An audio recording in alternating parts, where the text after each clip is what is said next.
Imagine sitting at a candlelit dinner, surrounded by the people you trust most: your husband, his family, his so-called foster sister. You think you're celebrating your anniversary. But what if, behind every smile, there's a plan to erase you from your own life? This is the story of how I uncovered the ultimate betrayal and turned the trap back on my enemies. If you've ever been underestimated, manipulated, or gaslit by someone you loved, hit that like button, subscribe, and get ready for a story where the truth is the sharpest weapon and revenge is served ice cold. My name is Claire Whitman. I'm a business owner, the only child of a man who built a logistics empire from nothing. I've spent my life in boardrooms, negotiating with sharks, never raising my voice, always trusting facts over drama. But nothing in my career prepared me for the night my entire world was exposed as a lie. It was my third wedding anniversary. The restaurant was high above the city, all warm lights and soft music. My husband, Daniel, sat beside me, attentive, gentle, the man everyone called steady. Across from us, his mother, 𝗘𝗏𝗀𝗋𝗃, elegant and poised, and Brooke, the foster sister Daniel had introduced years ago. That night, Daniel held my hand, asked about my health. I'd been struggling with headaches, insomnia, a fog I couldn't shake. 𝗘𝗏𝗀𝗋 and Brooke both agreed it was stress. They told me to rest, to let Daniel take care of things. I believed them. I wanted to. Looking back, every gesture was rehearsed. Every word, every smile, every touch carefully placed, perfectly timed. I was the only one at the table who didn't know the script. When the bill came, Daniel paid. He insisted, even though my income dwarfed his. I found it sweet. Now I know it was all part of the act. We left the restaurant, the city lights stretching out below us. Daniel slipped his jacket over my shoulders. I felt safe. I felt loved. Halfway to the car, I realized my purse was missing. Inside were my phone, my wallet, and documents I never left behind. I told Daniel. He was calm, almost too calm. He said not to worry, that we'd go back.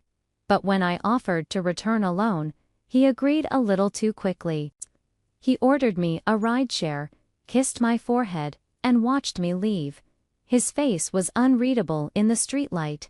Back at the restaurant, the lights were low. I was just inside the door when Samuel Brooks, the manager, stepped into my path. His face was pale, his voice urgent. "Please, ma'am, come with me.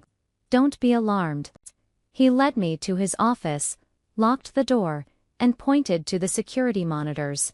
"What I'm about to show you will be upsetting. Please, be strong." My heart hammered in my chest. I asked about my purse. He shook his head. "This is about your table." He rewound the footage. There I was, standing up, leaving my purse behind. Daniel's face changed the moment I was gone. He scanned the room, then reached into my purse, pulled out my supplement bottle, and poured the capsules into a napkin. He replaced them with nearly identical pills from a clear bag, then put the bottle back. 𝗘𝗏𝗀𝗋𝗃 watched, not shocked, but amused. She mimed confusion, mocking me. Brooke leaned in, smiling, and patted Daniel's shoulder. They toasted. Samuel placed my real supplement bottle on the desk. He'd found it in the trash after Daniel visited the restroom. The pills Daniel put in my purse. Not vitamins. Illegal psychotropic drugs, designed to cause confusion, paranoia, memory loss. The symptoms I'd been having. The goal wasn't to hurt me. It was to make me look unfit, unreliable, replaceable. My phone buzzed. Daniel was calling. I understood everything in that moment. If I wanted to survive, I couldn't react. I had to outthink them. I answered, voice steady. "I found my purse. The manager had it. I'm heading home." Samuel pressed the bottles into my hand. "Silence is not weakness," he said. it is protection. The ride home felt endless. When I walked in, Daniel greeted me with a smile that would have comforted me hours earlier. He handed me a glass of water and the same white bottle. He watched as I swallowed a pill. I hid it under my tongue, then flushed it in the bathroom. That night, I searched the bedroom. I found a tiny speaker hidden behind a framed artwork gifted by 𝗘𝗏𝗋𝗋. The whispers I'd been hearing weren't in my head. I photographed everything. Downstairs, I heard voices. Daniel and Brooke, too close on the couch. Her head on his shoulder, his hand in her hair. No trace of family in the way they touched. Daniel laughed. The pills are working. The board meeting will finish everything. After tomorrow, she'll be out of the way. Brooke, I'm tired of pretending. I want to move in. I want to travel with your money. I recorded every word. This wasn't desperation. It was entitlement. They believed my life belonged to them. I returned to bed.com. Once you know no one in the room is on your side, you stop trying to be understood. You start preparing to win. The next morning, I played the part. I let my shoulders sag. My eyes look unfocused. Daniel watched me, satisfied. When he and 𝗘𝗏𝗋𝗋 left, I called Andrew Collins, my father's attorney. I told him everything. He arrived through the back entrance, no questions asked. I showed him the photos, the pills, the recording. We searched Daniel's office. I found the spare key, opened the safe. Inside, a draft petition for legal control over my affairs. A forged psychiatric evaluation, bank statements showing transfers to 𝗘𝗏𝗋𝗋 and Brooke. Luxury purchases labeled as business expenses. Then Andrew found a passport. Brooke Miller wasn't her real name.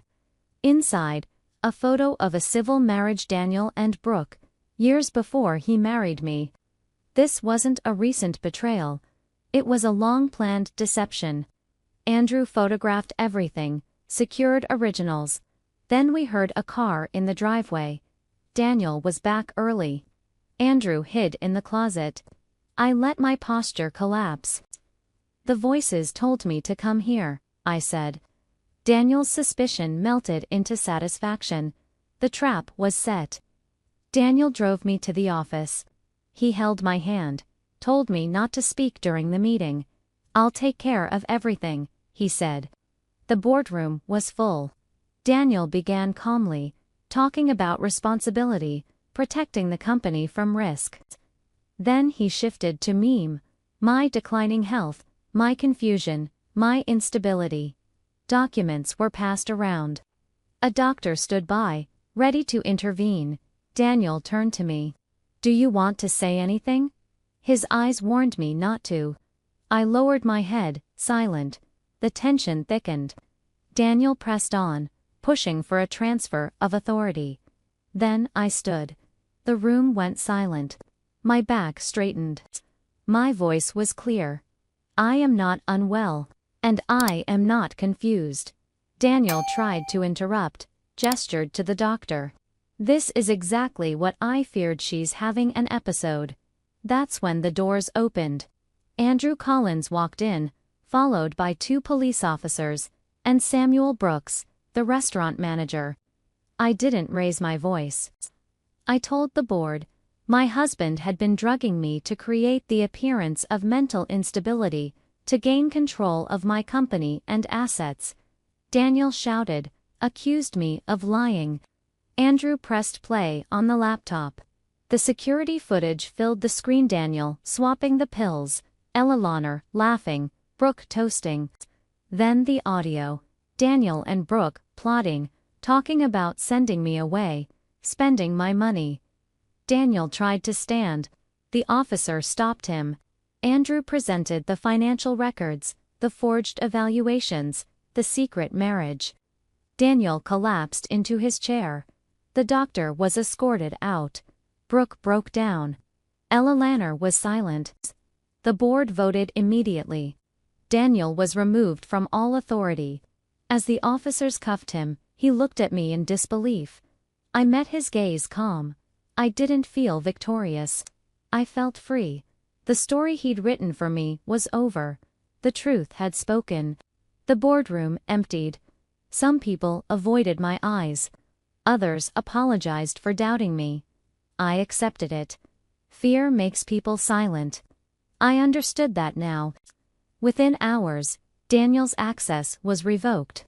Accounts were frozen. An audit was ordered. The doctor was reported. Brooke was detained. 𝗘𝗏𝗏 was arrested after more evidence was found. I went home alone. For the first time in months, the house was silent. No whispers, no footsteps, no performance. I slept without medication. I woke up without fear. In the weeks that followed, I focused on healing. Medical checkups confirmed my mind was clear. Therapy helped me process the betrayal. The company stabilized. Trust was rebuilt, one decision at a time. Here's what I learned. When someone insists you're confused or fragile, especially if they benefit from your silence, control often hides behind concern. Don't confront without proof. Don't explain yourself to people committed to misunderstanding you. Document everything. And remember, sometimes the strongest revenge is not destruction, it's clarity, and walking away with yourself intact. If this story gave you chills, hit that like button and share it with someone who needs to hear it. Tell me in the comments where you're watching from. And don't forget to subscribe for more stories about justice, resilience, and the art of revenge. Until next time, stay sharp and never let anyone write your story for you.